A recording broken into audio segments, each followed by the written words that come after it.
Israel ఎప్పటికీ కూడా ముస్లిమ్స్కి సహాయం చేయదు అనే నమ్మకం ఉంటుంది. కానీ నిన్న ఆ నమ్మకాన్ని పూర్తిగా మార్చివేసింది ఇజ్రాయెల్.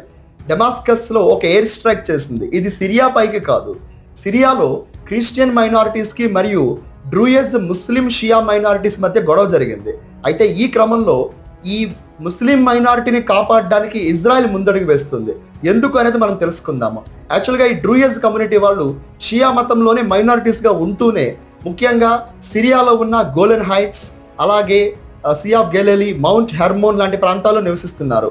ఈ ప్రాంతంలో ఇజ్రాయెల్ ప్రాబల్యం పెంచుకోవడానికి ప్రయత్నిస్తుంది. ముఖ్యంగా గోలెన్ హైట్స్ని ఇప్పటికే తమ ఆధీనంలో తీసుకున్న ఇజ్రాయెల్ ఇప్పుడు అక్కడ తమ యొక్క ప్రాబల్యాన్ని పెంచుకోవడానికి ముందడుగులు వేస్తుంది. లోకల్గా ఉన్న ఈ డ్రూయజ్ ముస్లిమ్స్ యొక్క సహాయం ఖచ్చితంగా ఇజ్రాయెల్కి కావాలి. కాబట్టి ఇజ్రాయెల్ ఇప్పుడు వాళ్ళ తరపున వాళ్ళ ప్రత్యర్థులపై యుద్ధం చేయడానికి ముందడుగు వేస్తుంది. ఇది కొంతవరకు ఆశ్చర్యకరమైన డెవలప్మెంట్ అని మనం చెప్పవచ్చు.